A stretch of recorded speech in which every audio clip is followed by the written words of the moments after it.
এখন কিন্তু পটল সবার বাড়িতেই থাকবে। ফুলকপি বাঁধাকপি বিদায় হয়ে গেছে, এবার পটল কিন্তু গরমকাল ভোর থেকে যাবে। আজকে নারকেল পটল রান্না করছি, তার জন্য পটলগুলোর খোসা ছাড়িয়ে নিচ্ছি। পুরোপুরি খোসা ছাড়াবো না, একটু একটু করে খোসা রেখে দেবো। তারপর দুদিকের মাথা কেটে দুদিকের মাথা চিড় ধরে নেব, যাতে পটল ভাজার সময় ফেটে না যায়। পটলগুলো কাটা হয়ে গেছে, এবার কড়াইয়ে পরিমাণ অনুযায়ী সর্ষের তেল দিয়ে দেবো। এই নারকেল পটলটা খেতে কিন্তু খুবই ভালো লাগে, আর প্রথম প্রথম তো ভালো লাগবেই, কারণ অনেক মাস পরে আবার পটল খাচ্ছি। তেলের মধ্যে পটলগুলো দিয়ে মিডিয়াম আঁচে 4 থেকে 5 মিনিট মতো ভেজে নিচ্ছি। বেশি লাল করে পটল ভাজবো না। পটলটা ভাজতে ভাজতে সামান্য পরিমাণ লবণ দিয়ে দিলাম, যাতে তাড়াতাড়ি পটলটা নরম হয়ে যায়। এপিট ওপিট করে 4 থেকে 5 মিনিট ভাজা হয়ে গেছে। এবার পটলটা একটু তেল থেকে ছড়িয়ে রেখে হাফ চামচ মতো কালো জিরে ফোড়ন দিয়ে দিলাম। পটলগুলো আর তেল থেকে তুলিনি।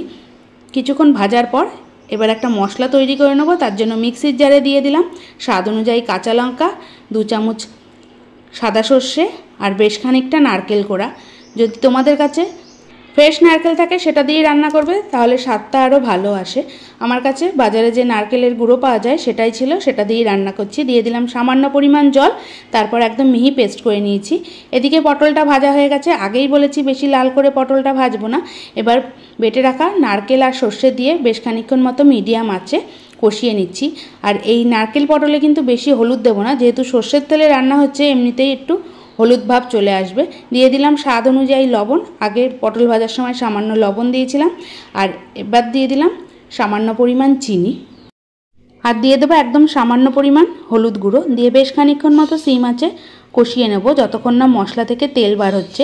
নারকেল দেওয়ার জন্য কিন্তু অনেকটা তেল বার হতে শুরু করে দেবে।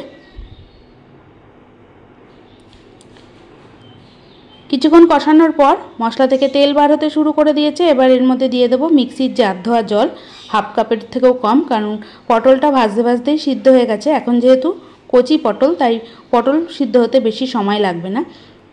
কিছুক্ষণ মতো মিডিয়াম আঁচে ফুটিয়ে নিচ্ছি। প্রায় 2 মিনিট মতো মিডিয়াম আঁচে ফুটিয়ে নেওয়ার পর আমি গ্যাস বন্ধ করে দেবো, আর ওপর থেকে দিয়ে দেবো 2টো কাঁচা লঙ্কা। আর এই রান্নাটা বেশি ঝোল করব না, যেটুকু ঝোল আছে ঠান্ডা হয়ে যাওয়ার পর কিন্তু শুকিয়ে যাবে। তাহলে তৈরি হয়ে গেল নারকেল পটল। এখন সবার বাড়িতেই পটল আছে, এইভাবে কিন্তু নারকেল পটল রান্না করে দেখতে পারো। আশা করছি সকলেরই ভালো লাগবে, আর নিরামিষ দিনে তো একদম পারফেক্ট রেসিপি। দেখা হবে অন্য কোনো নতুন রান্না নিয়ে। ততক্ষণ ভালো থাকো, সুস্থ থাকো, দেখতে থাকো আরও নতুন নতুন অনেক রান্না। আর কেমন লাগলো আজকের রান্না সেটাও কিন্তু জানাতে ভুলো না।